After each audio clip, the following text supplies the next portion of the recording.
Well, thank you. Thank you for taking an hour out of your, no doubt, is a very, very busy time to be with us. We're thrilled that we're able to have this call. We do anticipate a few more people coming on, but let's get started with who we have. I was thrilled that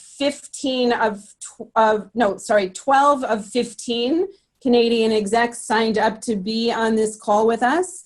And we're happy to continue this going if it's valuable for you, and also to have 3 JCC Association staff with us.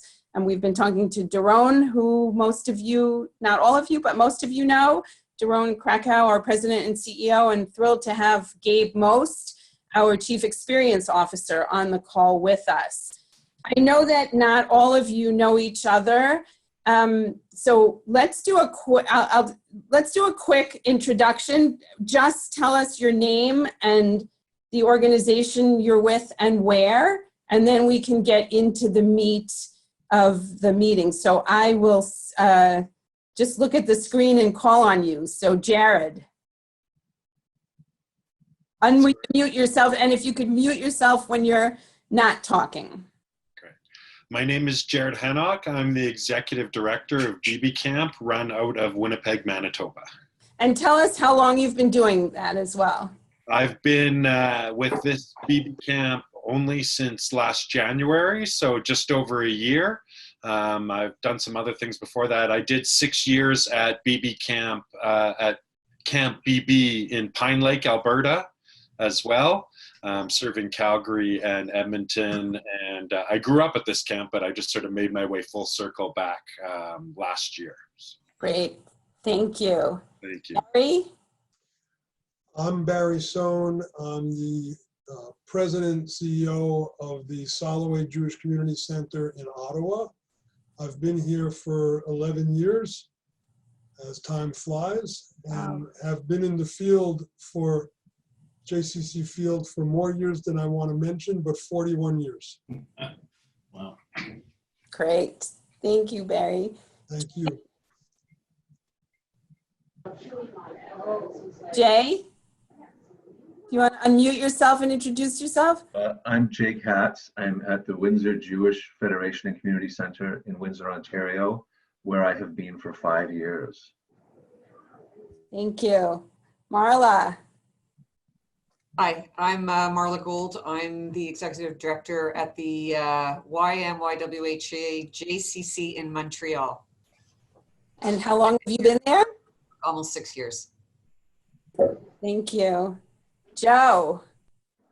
Hi, I'm Joe Roberts. I am with Jewish London, which is the federation and the JCC here in London, Ontario. And I've been here just about 2 years now. Oh, great. Thank you. Rob? Hi. I'm Rob Berkowitz. I'm with the Rady JCC in Winnipeg, and I have been here for 7 months. Thanks. And Drew. Hi, I'm Drew McGilloway. I work at Camp Masad, Manitoba in Winnipeg. I'm the program director there. I've been in this position for about 1.5 years, but I've been working at Camp Masad since 2011 and went as a camper from 2003 to 2010. Great, thank you. And Gabe, do you want to just introduce yourself? Gabe? Sure. Excuse me, I'm Gabe Most. I am, as Dory said earlier, the Chief Experience Officer at the JCC Association. I've been in the position just under 2 months, I think it is, or just over 2 months, around about 2 months. Great, thank you.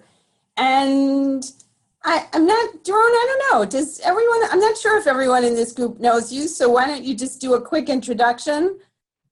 Sure, thank you. First of all, happy to have the opportunity to take counsel with this particular group of professionals and to focus some specific attention on the unfolding circumstances in Canada.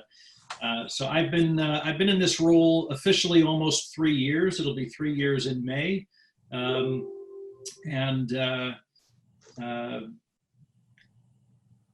We know we've got a lot of very important things to do to ensure that this field is ready to be where it needs to be on the day this crisis is over.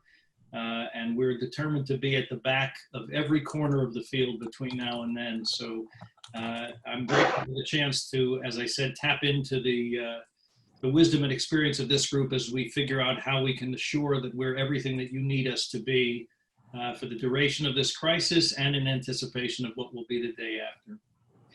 Thank you. And I'm Dory Donnell. I'm a vice president at JCC Association, where I've been for 9 years, and I've worked with most of the Canadian JCCs for a good number of years in this role. So what we wanted to do in this time is just sort of have some conversation. We're a small enough group, have some conversation about where you are right now in this unfolding crisis that our world is in, and our JCCs certainly are in, and camps as well. Where are you now? What's top of mind for you? And what specific either support are you looking for from your colleagues? What kind of learning have you, what have been key learnings for you? We do want to focus, and I'll hold that conversation till towards the end, about what are the things that are specific to Canada that we could be helpful with. If there are such, we have some suggestions, but we want to hear your ideas. And then I'm also going to turn it over towards the end to Jerome to speak with you and take any questions that you have. So we could just go around the room, maybe 2-3 minutes apiece, to talk about what's top of mind for you right now. Who wants to start? Well, I'm happy to start. Well, maybe not happy, but I can start. I mean, top of mind right now is trying to maintain a level of connection into the community, recognizing that as many other JCCs, we're in the process of diminishing our staff on some level. And whereas in Ottawa, we've not gone to the point of laying off people yet, we've decided to reduce salaries at this point and maintain a small admin team at least through April, with the idea that if we get into May and camp is compromised, which it will be, then we'll have to go into a layoff situation. So that's really what's top of mind for us.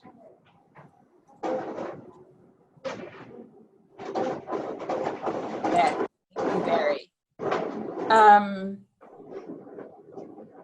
Who's that? Rob? Sure.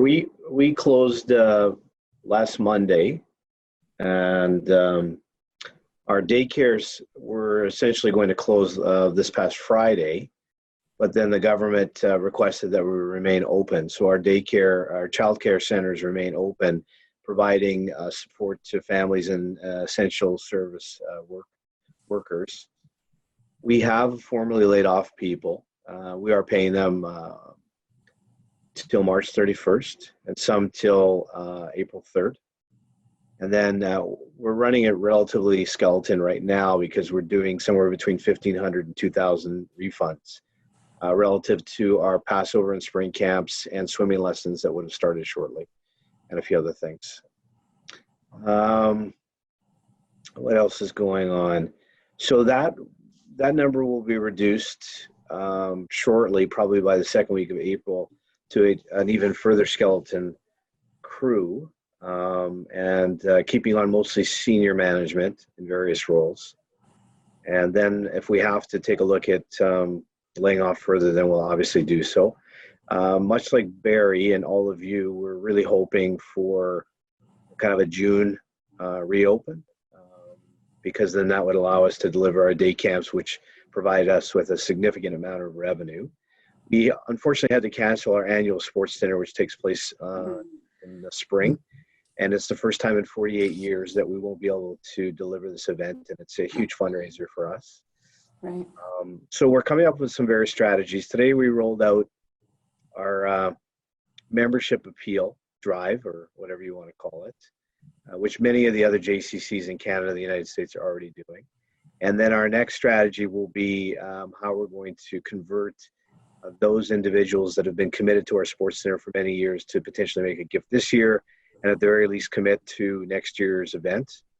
We do have the permission of the honorees for this year to be honored next year, and we have our title sponsor committed, and so that's will be our next intent.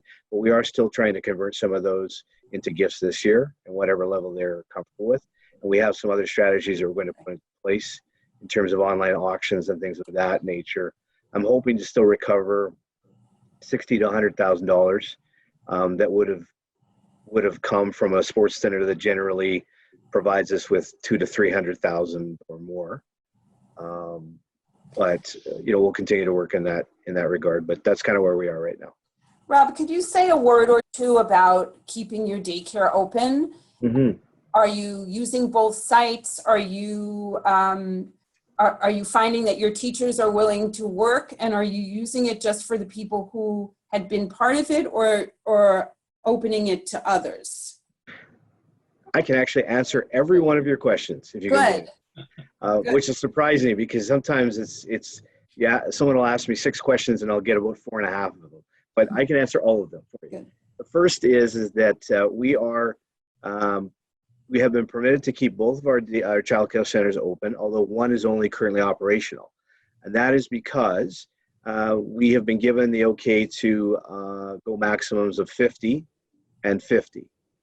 So we don't have that yet, and how we're getting there is because of the way that we were told that we were closing, which was last Friday, and then on the day of our closure, we were told that they wanted us to remain open. Then we had to do some backpedaling a little bit to get in touch with all these families. So what's happening now is that in consultation with the provincial government, they are placing frontline workers with our daycares. And what we are doing is we're also working collaboratively with our families that were placing their children with us anyways, or had been. And so it's a combination of the two. But today we really only have one child care center open with about 20 in it, but we anticipate by the end of the week it'll be full, and then we will open up the second location probably next week. And in terms of our staffing, it's very interesting. At first, of course, the shock of being laid off, and there was a challenge with some of our daycare staff who English may not be their first language, and they misconstrued laid off with being fired, which is completely not true. And so we had to do a little damage control there because we intended to not cause any type of additional grief to the grief that you were already going to have by being laid off. But we've now been able to rectify that situation. And so once people realized they weren't being fired, then of course we made it available to them to determine whether or not they were going to come back at work. Some have decided not to, and that's completely fine. But we certainly have enough staff that if we need to open up our second location again, which I think we will, we'll be fine. And I think I answered all your questions, Dory. If I didn't, let me know. You did. Thank you. Thank you. Marla, tell us where you're at. Okay, so we've been closed for almost 2 weeks officially, mandated by the city and then the government. Within the first week of closure, we had to lay off 140 part-time staff who are now going to go on unemployment insurance. So we had to act very quickly. This week, we are looking at essential full-time staff, and we will be laying off or temporarily laying off about another group of staff, and we will be keeping a core group of essential staff, and we'll all be taking pay cuts in order to do that. So that's going to happen Friday and Monday. Our biggest concern, of course, is cash flow. It was very tight before this, so it's 1,000% more of a 1,000% more of a challenge now. And many of our tenants and funding from different foundations, we're not sure that they're going to come in, which is part of our cash flow on a monthly basis. We also are not sure whether some of our members, we're trying to retain our members and add to their membership at the end, or the other option. So we've basically given our members two suggestions, I guess, very heartfelt suggestions saying that we really need their support now more than ever. So we're hoping that they're going to continue to pay and we'll adjust them at the other end, which will at least allow us through this this cash flow crunch. The other option that we gave, which is an even better option for us, and quite a few people have taken advantage of, is a tax receipt option, because they're not getting any services. They continue to pay, and we will be issuing tax receipts at the end of the closure for the amount equivalent to what they paid. So both of those options were in the forefront of our communication. And obviously, if they don't want either of those options, then we will give them, we'll stop payment on their credit cards or however they're paying. But there's obviously a tremendous amount of concern and worry for our future. We are a 300,000 square foot. So it costs us, a lot of money just to heat the place and keep it going. We've turned off all our systems. We've emptied the pool. We're anticipating that we won't get back in here the earliest May 15th, and if we're lucky, and more likely June 1st. So we don't know. We'll have to do probably more layoffs in a couple of weeks if that's becomes more evident. And we're also waiting, as some of you are, for summer camp indication. We have 4 summer camps that operate in the region of Quebec, and they're meeting regularly. They do anyway, but now they're meeting regularly to determine, communication, how we're going to know, and what the drop dead date is for whether camp is going to be a go or not, based on what the government allows us to do. Quebec is in lockdown, which means we shouldn't be going out, maximum 2 people at a time, no gatherings, no restaurants are open. Everything is shut down except for essential services and buildings. So it's quite a big, it's very traumatic. I'm sure you guys are all going through a similar experience. And trying to keep the community, the community that we service, we have a very big special needs program. So we're trying to support them, reaching out to them, delivering food if necessary. We have quite a bit of online content right now and continuing to build that.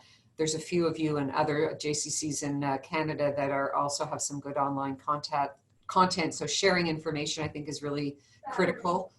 And we also appreciate the JCCA's immense amount of communication, sharing of files, sharing of letters, sharing of communications to save everybody time and not having to reinvent the wheel. So that has saved me personally and my communications team a lot of time. So thank you for that. Great. And that's it. Thank you. We appreciate that, and glad that that's been helpful for you. Jay, what about you? We are a very tiny JCC and combined with the Federation. We have very little membership and programming revenue because our community is so small. Half of our funding comes from our annual campaign, and probably another 10 or 15% from our foundation. And so a lot of the funding that we might use for programs are program related. And so as the programs are canceled, the cost will be diminished and the funding will be diminished. So we've laid off 2 people, but the boom is not descending soon. We've canceled our Springtime Film Festival, which is a big event in Windsor and it's usually profitable. We're hoping to reschedule to the fall. We canceled the Yom HaShoah event. We canceled our March break camp. We haven't canceled summer camp yet. That may be inevitable, but we just haven't made that decision yet because we don't have to. Our focus now is online programming so that we can give people something to do to occupy themselves while they're stuck at home. Ontario, like Quebec, is on the same shutdown. And so people are looking for things to do. layoffs may be inevitable.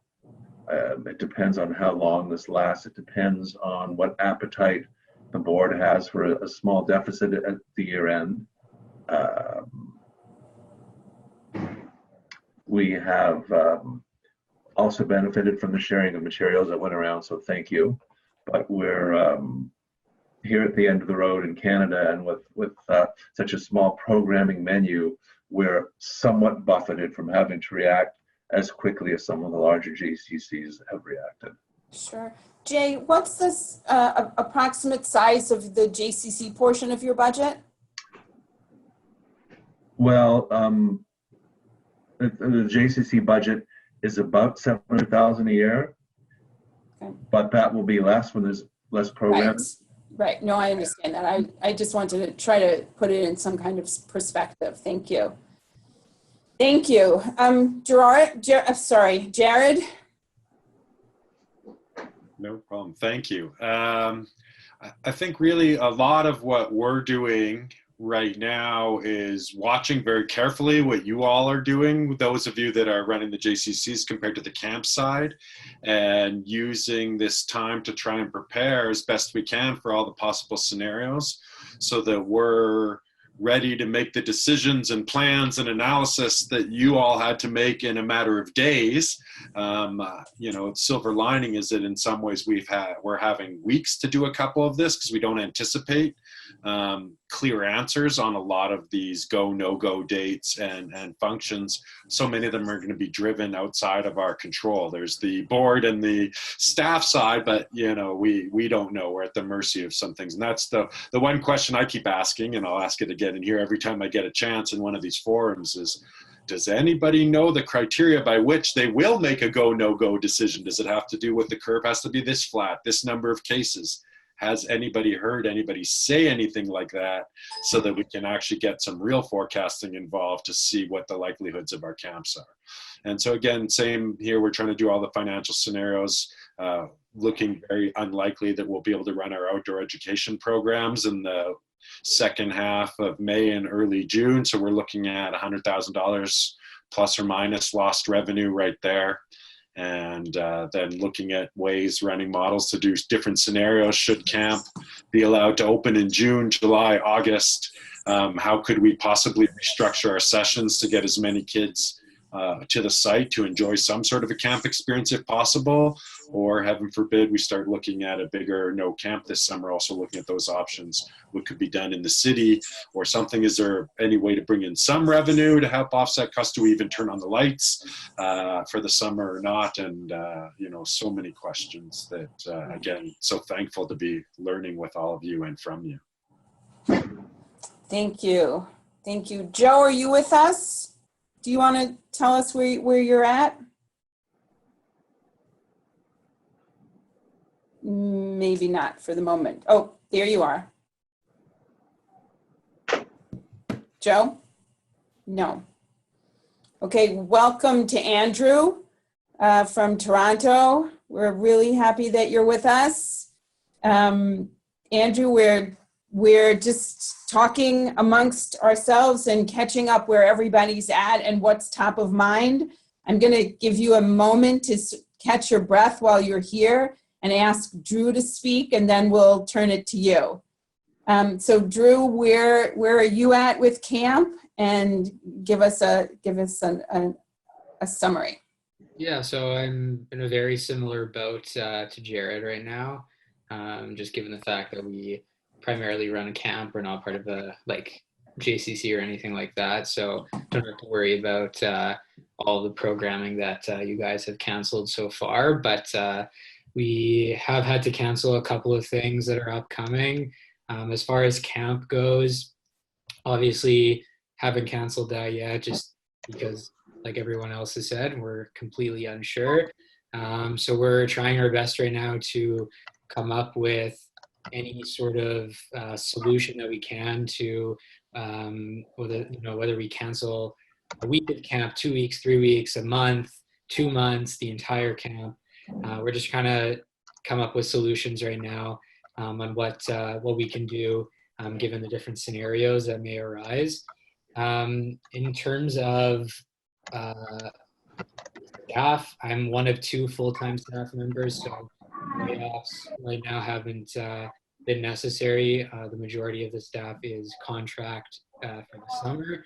I'm lucky enough to have some directors who are summer staff that have been very, very helpful with volunteering their time to talk to parents and campers and younger staff members. So layoffs aren't really an issue for us at the moment. We have, though, potentially lost some funding. Some grants that we applied for may not be coming in. So because of that, we're most likely going to be unable to do some key upgrades to our campsite this summer. We're kind of in the process of making our camp semi-winterized, so we're able to use the camp in more seasons than just the Right. currently. So that project will be put on hold probably for at least a year if that grant funding doesn't come in. And because of that, we're looking at having to cancel some campsite rentals that we were anticipating in the early fall and late fall. So obviously that kind of stuff is still up in the air. With registration for camp and stuff like that, we're still kind of business as usual. Most of our registration happens before the end of February. So the majority of our campers are already registered for camp, which is nice. So we don't have too many campers to reach out to try to get registered now for the summer. That'd obviously be a difficult task given the situation. So what we're doing is, if we do end up having to cancel camp or any portion of camp, we're going to be taking our time with we're going to be making sure that the way we give money back, we're not going to make anybody pay out of pocket for the cancellation fees or anything like that, because it's obviously not their choice, and we want to make sure that we're supporting our community as best as possible. So yeah, I mean, everything for us is really, really just up in the air, and we're trying our best to keep our camp community engaged.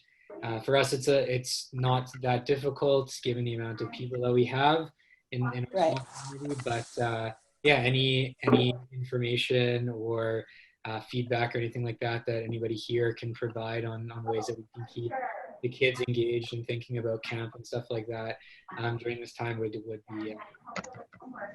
Thank you. Can I just ask everyone, please, when you're not speaking, to just mute yourselves? Andrew, we'll turn it to you. If you could just introduce yourself for the people who may not know you, and tell us where you're at right now, what's top of mind, what you're in the middle of with all of this. Okay. Andrew Levy. I'm the Executive Director of the Schwartz Reisman Center and Crossman JCC in Toronto. Like most large JCCs, I think I find myself in the same place. Yesterday, well, our layoff started about a week ago. We had 500 part-time employees that we put on temporary layoff last Thursday. And yesterday we laid off about 120 temporarily laid off 120 full-time employees. So we're down to about 7% of our workforce right now. And the people that we've retained, for the most part, are programmers who we believe can continue to engage people during this time a little bit differently, and some back office support. We're in a slightly different position, I think, because we were intending and still are intending to open a JCC in 2 months.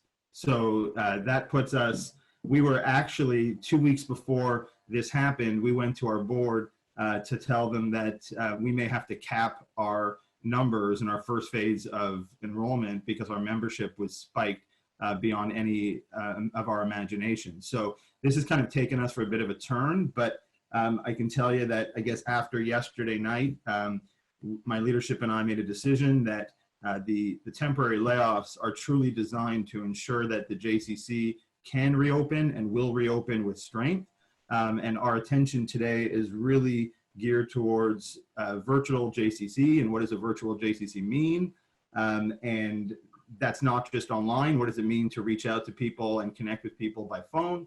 And how do we keep that spirit and feeling of JCC alive? I have the privilege of working with a marketing team that was following this 3.5 weeks ago, and at that time was saying this is coming here and nobody believed them. So they started to create a virtual portal that essentially, like, I would describe it as what Netflix would look like for JCCs, which we're hoping to launch sometime this week, which will move most of our engagement from social media onto a platform that we can start to show the community that JCCs are alive and well. For context, I think the other piece of information, which I recognize is extremely unique for us, because we were opening a JCC, we have a lot of momentum right now with regards to donor engagement. And as soon as this happened, we started a small campaign to raise about $1.5 million to weather the storm for about 3 months. And we've raised already about $1.1 million of that, despite a federation that's been telling us it's not the right time to raise money. It's all about the story, and the more that we can show people that we're alive and well and operating just a little bit differently than what we're used to, but still creating that kind of life for people, the more we're finding people are willing to buy into this. So that's where we're at. We are torn between the immense difficulty of the situation and trying to be as optimistic as we can, because what we're seeing in terms of innovation in the field at the speed in which it's innovating is unlike probably no other time I've been involved in it. So we're trying to keep people positive, lift up their spirits, and get them to realize that this is hopefully a short-term hump that's going to make us all much stronger in the long run. So that's my update. Andrew, can you just talk for a moment about what you've been very specific about temporary layoffs? Yeah. Talk about that term and what it means to your staff as opposed to layoffs. So I don't know how it works in the US, but in Canada, you have the opportunity to put your staff on a temporary layoff and recall them when you need them. So when we laid off 120 yesterday, I would tell you that my first reaction at around 4 o'clock when all the calls were done was I needed to pour myself a nice big glass of scotch and take the night off. And then the emails started coming in, and I was getting emails from staff like you would think I promoted them. You know, the emails that were coming in were, you know, take care, be safe, looking forward to being back soon. And when I would respond with, you know, like how broken my heart was for some of these people, because I know the state that they're in, I was getting emails back like, you know, we know you're a good leader, but you're not a magician. Like, people understood what we were dealing with. And again, I don't know how it works in the US, but in Canada, you have that opportunity. So what we decided was we were better off going the temporary layoff route at the beginning and recalling back people earlier when we understand what we're dealing with, as opposed to chewing through our cash flow early on. So we got down to, I would say, stage 2. Stage 1 for us would be really what I would call a bunker state. Like, at that point, we would be down to 5 or 10 people just waiting for this to kind of end. We don't want to ever get to that stage, which is why we went out to raise the money. So the 40 people that are left are all thinking about how to drive their business at this time. I heard some of you talking about camping. We have a very large day camp and a very unique niche overnight camp for the Russian Jewish community that has about 250 kids in it for a few weeks at the end of the summer. That's the big wild card for us right now. We don't know, and I know you're struggling with it. And we're running sensitivity analysis after sensitivity analysis on what does it look like if membership isn't what it should be when we come back? What does it look like if PCE isn't? And what does it look like if camp isn't? And then we're prepared to make whatever adjustments we have to make in our business model to get there. But the temporary layoff basically gave us time to breathe and to let our staff know this is our way of saying we want to secure your jobs for the future. Because my big concern was if we burn through our cash flow now, when we get back, we're in permanent layoff. So I don't know if that's something other people have explored. And also, I've been on Zoom call after Zoom call today, but there was an announcement from the federal government today. I don't know if anyone spoke about it or if anyone knows about it. I have to dig into it. There's something out there for about $2,000 a month. For how, do we know what it is, Marla? You're on mute. Marla, you have to unmute yourself. Marla, you have to unmute yourself. So if I can help a little bit. Okay, there we Oh, go. there you go. Go ahead, Marla. We saw it also. We're also digging into it. It's very unclear. It doesn't say whether it's EI plus the $2,000. So we're trying to get the information. I don't think it was very specific in the communication that went out. So Okay, so I found out about it through Eldad. He had a consultant that he's working with. So Dory, maybe you can reach out to him and you can get, he sent me a document. I just haven't opened it yet. Okay. He has some information on the specifics of it. He said it might prevent you from laying off people and still being able, Barry, do you know more? Well, I don't know if I know more, but I'm aware of a couple of things, right? There's the Canada Work Sharing Program, Yep. which is the supplemental program to EI. And that might be what you're referring to. And it extends things up to 70 weeks. And it will supplement EI. So that's one program. The other program that I'm aware of is the temporary wage subsidy, which we have gone ahead to begin the application process. And that gives agencies $1,375 per employee up to a maximum of $25,000 a month. Okay, so there's one more. Those two came out last week. There's one more that came out this afternoon. Which is to the 2,000. Canada Emergency Response Benefit. What is it called? Canada Emergency Response Benefit. Actually, I'll send the email to Dory and she can circle it to everybody. Eldad sent it to me earlier. Sure. And it's a taxable benefit that would provide $2,000 a month for up to 4 months for workers who've lost their income due to the pandemic. So I don't know what that means. It doesn't say whether it's likes to be as vague as possible, but it's worth looking into. If you aren't going to go the temporary EI route, there might be another option there for you. That one might be the one for the contract workers or people that weren't eligible for unemployment, but it's not clear in the communication because they were talking about a support for, like, we had so many instructors and personal trainers, they're all contract. They aren't eligible under the normal EI rules. So maybe that's the one that matches the EI amounts. So one of the things I will ask of Duran, because I've already planted it with our Federation CEO, but I think lobbying them all might be worth it, is that our Federation CEO right now is very focused on the vulnerable. And when they think of the vulnerable, they're thinking of old people at home who can't afford their Pesach meals.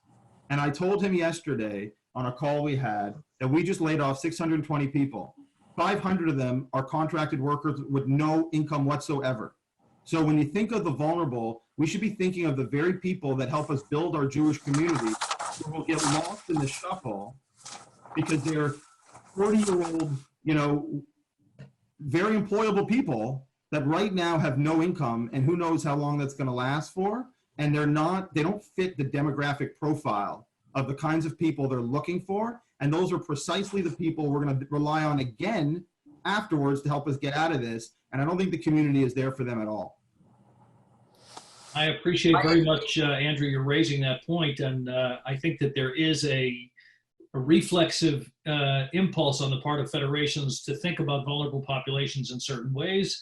And the way you've described it is precisely the reality check that federation system is going to need. And we will represent that perspective. We have represented it, but we will continue to represent it on a continental level with regard to the coalition work that we're doing with JFNA and in our interactions with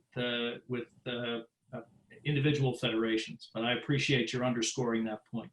And we have exactly the same situation in Montreal. And I've been on a call every single day with Federation, with all the EDs, and their entire focus is that delivering food subsidies and coupons and all that. And they have not really seriously looked at the number of other staff like you described, Andrew, in our community yet. So Andrew, if you would send me that email that you have, I'll be happy to get it out to the entire group. Eldad was supposed to be on this call, but something came up and he couldn't make it. So if you would send that to me, I'll be happy to get it out. Should be in your inbox. Okay, great, thank you. One of the questions we have for you, I'm just watching the time as it's going way too quickly. This is a perfect example of this. Are there some things that are specific to Canada that we at the association ought to know about, that we can be helpful to you? I can tell you that we have been connected with an employment law firm through one of our board members, Andy Eisenberg, has connected us with a colleague of his. His name is Michael Sherrard, who is an employment attorney in Toronto, who has offered to do a webinar for all of us if we feel that would be helpful. So what are the things that could be helpful that are specific to Canada that you may not be getting on our overall calls that we can do for you? Anything? Maybe Dory, I'll refine the question a little bit. Sure. We want to make sure that nothing is being left either to chance or being overlooked on our part in our support for the particular needs of our Canadian partners and constituents. So we know that among the most meaningful gatherings that we've had was around labor and employment law on the US side of the border. We also know that there's going to be a great deal of attention paid to US federal legislation and its implications for those in our field who are contending with the very same issues that you've been describing. Is there an alter ego? Can we be expecting JFNA, which is quarterbacking a host of interagency things here, to be consistently considerate of Canadian issues and concerns? I want to be sure that if they're there and they're relied upon, that's fine, and we'll be an advocate for our Canadian colleagues there. If not, then we need to help figure out what the alternative address is going to be so that nothing there is left to chance. We had also done an important webinar around risk mitigation and business interruption. A lot of that has to do with insurance standards on the US side of the border. Are there similar considerations in Canada? And if so, should we be looking to a firm that's an alter ego of Redwoods, which is a close allied agency with us for American insurance and risk management? Should we be finding somebody to be able to do that for you guys on the Canadian side as well? And if there are things that we have not considered, where else should we be looking to convene in order to be of value and service to you? So those are really the key questions, I think. And we'll welcome Eldad, who just tuned in. Just got off my management meeting, so Thanks for being here. better later than never. Any thoughts for Daron's question? Rob? I think I've unmuted. Can everybody hear me? Yes. So thank you, Doron. Just further to Andrew's point, if there is, not all of some of our JCCs are connected directly to our federations in terms of being one and the same. Like Andrew, I know that's your experience in Toronto. We have obviously a very strong relationship with our federation, but we are not directed by them or managed by them in any way. They've been very good to deal with, so I'm certainly not in any way criticizing. But any lobbying, and I'll choose that word because it's a good American word. I like that word a lot. Any lobbying you can do on our behalf would be helpful for the reasons that Andrew outlined. Just because we're all drinking the Kool-Aid about the importance of the JCC in everybody's community. But I think sometimes it gets lost and then it gets realized under the circumstances such as this. It's really been quite amazing. And that's not to devalue any other agency in any of our communities. But I have to tell you, the amount of people that are unrelated to the JCC here in Winnipeg that have reached out to me, reminding me the importance of what the JCC delivers to this community as a whole in terms of its scope of reach is so significant. Now, we all know that. Like I said, we're all drinking the Kool-Aid. But when this circumstance like this happens, everybody realizes at 10, 20, 34. So that would be a great thing if that would be possible. And Andrew already touched on it. The other thing that we're all struggling with right now And even though we're not sure when this pandemic will come to an end, but more importantly, when will we be able to reopen? And that will vary depending on your government, societal pressures, a variety of different elements that play a role. But I guess what would be an interesting topic to have in the coming weeks is how reopening will look and the checklist of the best practices that can be used to reopen. Some things will be organic, and I recognize that, but other things may be a little more challenging. You know, who do you bring back first? We're the same in terms of all of you. We haven't fired anybody. We temporarily laid them off with the intentions of bringing them back, every one of them. But I think what it will look like when we finally reopen is going to be an interesting challenge for all of us. And that could be a dialogue, although it's not maybe pressing today, it will be pressing maybe in 2 months. But I just think that, you know, maybe a dialogue can start at some point once the shock of having to let your staff go and lay them off, or whatever the terminology is being used in different parts of the countries. But I think that would be very useful if JCCA could take the lead on that and bring us all together and develop some sort of list of best practices. Yeah, I will reinforce that, Rob, a step further, because I have a great rapport with my Federation CEO, and all I keep hearing from him right now is they're looking at Maslow's needs. Like, that's where they've gone. And that's great. But, you know, we've got to, I keep saying to him that JCCs are going to be more important than ever before. People are starving for human connection right now, and we're providing it to them. I know, because I've spoken to some of you, we're providing to them online at levels that, you know, are greater than what we can fill in the classes. So, you know, for us to take the position that, yeah, we'll figure it out later because the JCCs are important, but right now we need to make sure that Maslow's needs are met, is going to cost this community a whole lot more money than if we make our investments today and make sure our JCCs emerge stronger from something like this, as opposed to beaten up. I mean, there was an article I read in E-Jewish Philanthropy, I think today, that put the JCCs first.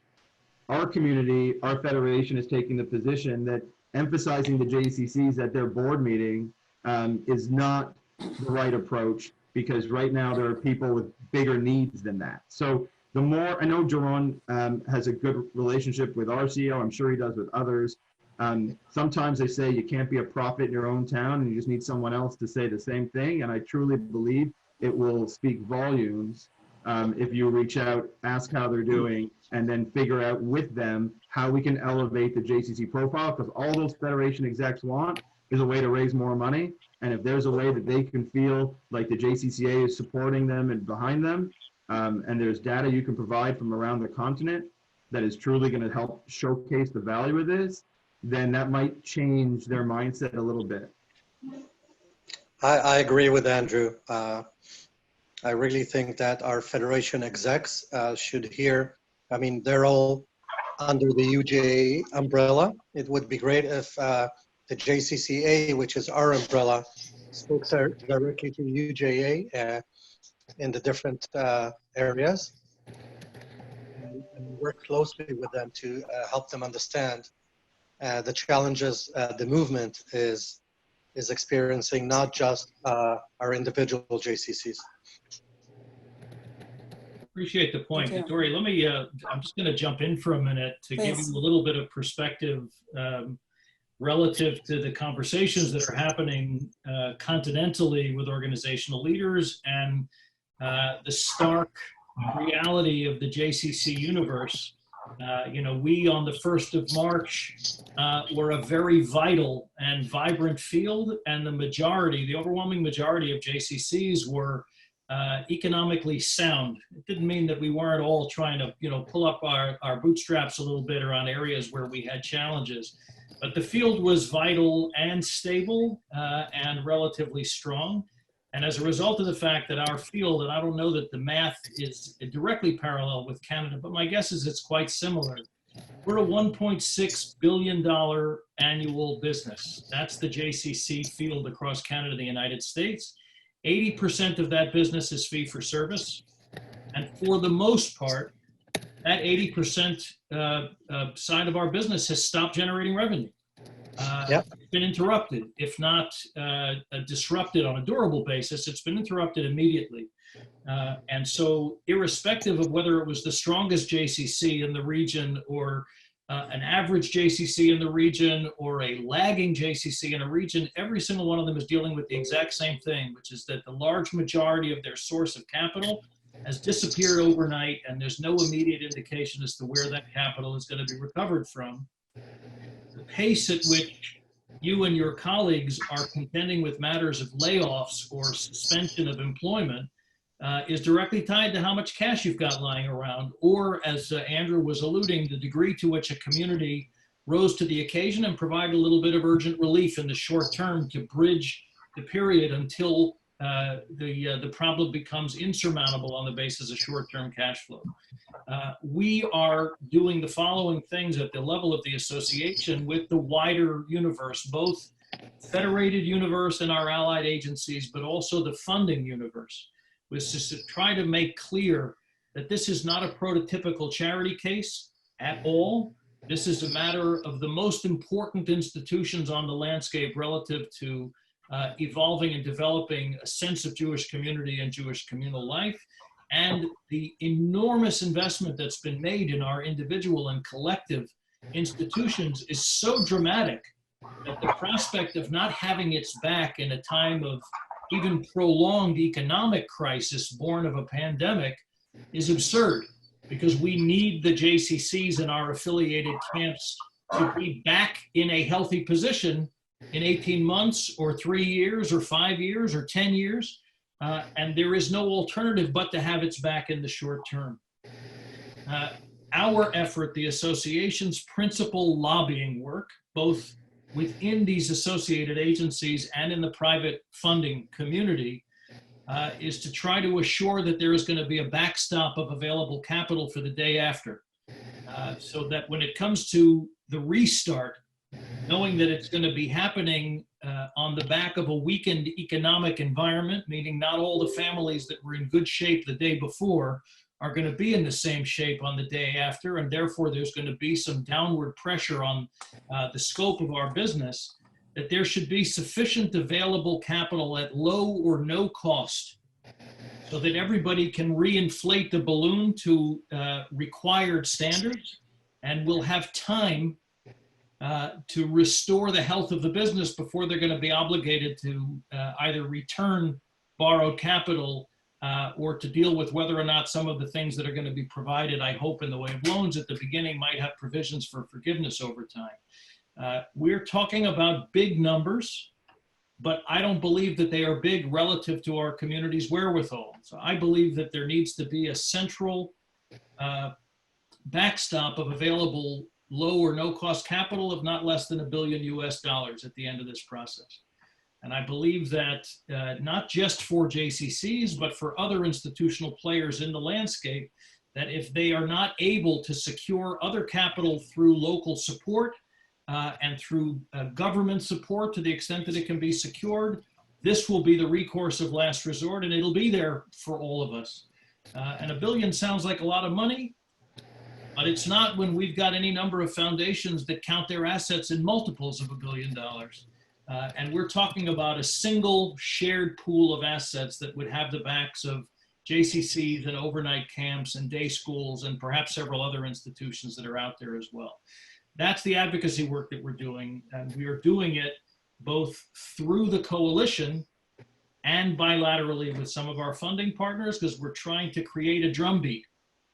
This is not an opportunity to root out inefficiencies in the way the Jewish communal world works. It's far too debilitating a disruption to our work and to the community. First, we've got to make sure that we're standing on the back end and that we are on a path to renewed vitality. And then we'll worry about some of the ancillary issues that perhaps we can improve in the way we work between ourselves and amongst one another with regard to other agencies. But that, if you want to know where my time, Gary Jacobs, my board chair, where our time is being most aggressively spent, it's on establishing a drumbeat around that particular need. and making sure that the essential reality of JCCs, that they are not an unhealthy institutional platform or a suddenly desperate institutional platform on the back of things that they could have foreseen. It's quite the opposite. A vital and healthy platform that was largely at the top of its game before the crisis struck, and must be allowed to be restored to that if our communal future is going to be a successful and effective one. Have you been in touch with any Canadian foundations in those efforts? I have not made direct contact with Canadian foundations on my own because my personal relationships don't exist at the Canadian level, but I would be very happy to become a messenger to Canadian foundations at your bidding. I think I'm that leveraging my relationships at the moment, for the most part. I think that's like everything you've said is fantastic. And I think that's one of the Canadian needs that I've seen out of these calls with your group and with the Foundation for Jewish Camps as well. And even with the camping associations groups like the American Camping Association compared to the Canadian Camping Association, is that what we're seeing is that a lot of the relationships, especially when we're talking the really high level donors through these oversight agencies that we're a part of, a lot of those seem to be really tied up in the US. And I think that could be one of the areas that we really need some support in, is that I know like on a local level, a lot of the federations and the foundations we have our good local relationships in our city or in our province, and even some of them interprovincially. I do work with the Toronto Federation a little bit, but I think that's one of the gaps that I've seen pretty clearly from all these different conversations, is that there seems to be a lot more contacts, connections, for whether it's for fundraising or for lobbying government and advocating with the health authorities and those things, that those relationships seem to be a lot stronger in the US and they're organized on a national level in the US, and we're seeing here in Canada. And I think that's where we really need some leadership and support that way for our organizations. Important input. Thank you, Jared. Our time is just about up. Does anyone have any additional questions for either for Daron or for each other at this time? I don't want to keep you too much longer than we signed up for.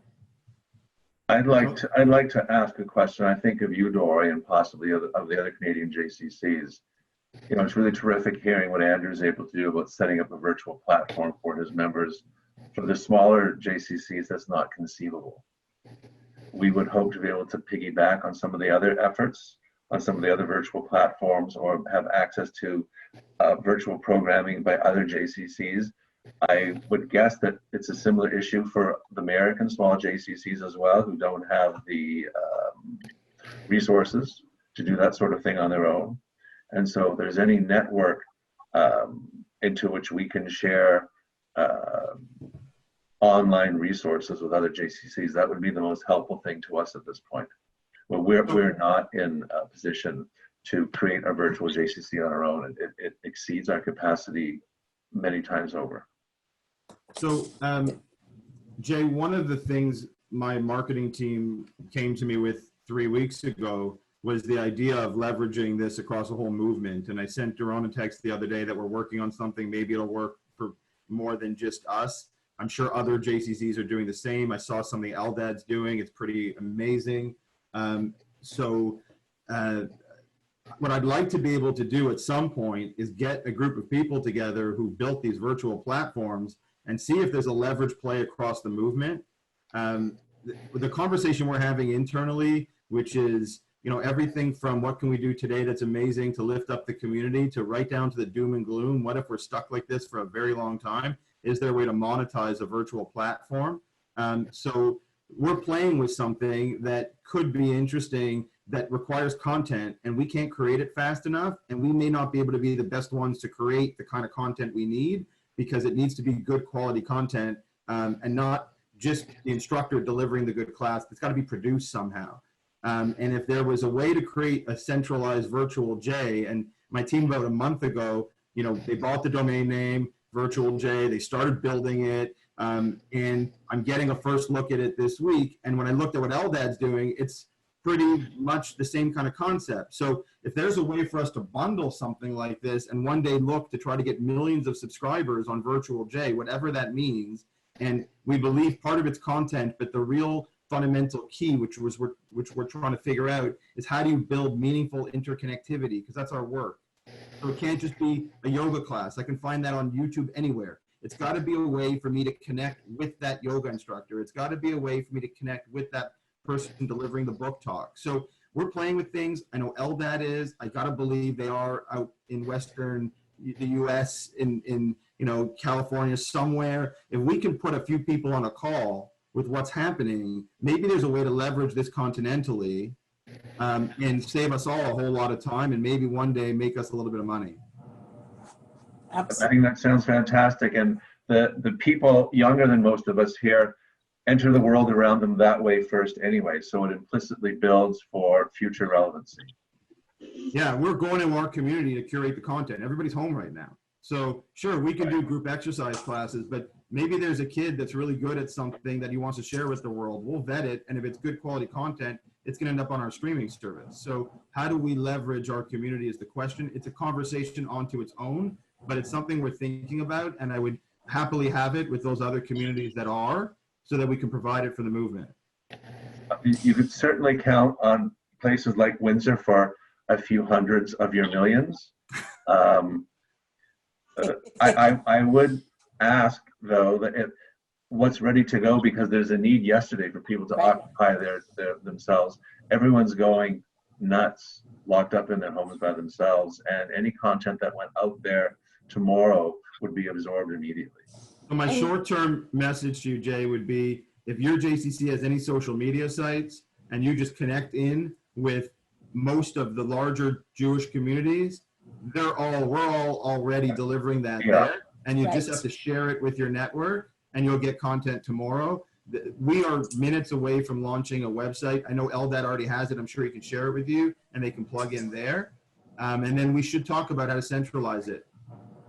And then Jay, also on our intranet platform, jcca.me, there is a tremendous amount of content being put up that your JCC can access and just send right out to their members. Well, I appreciate we're going on 10 minutes over. I appreciate your being on here. Just a shake of the head, is this helpful for us to do? I don't even have to finish the sentence and I see all the shaking of heads. We really appreciate it. We want you to know that we have all our Canadian colleagues in mind as we move through this crisis. We've heard some of your thinking and your needs, and we'll reach out again. In the meantime, if there are resources like this document that LDAT sent Andrew and Andrew just sent to me, which I'll get out to you, that you think are important to share, I'm happy to get it out to all of you if you just send it to me. So thank you. We're thinking about you. We care about you. Stay healthy, and we will do this again. Thank you, guys. Thank you. Thank you. Hey, Barry. How are you? Good to be with you. Thank you. Thank you. Thank you. Take care, guys.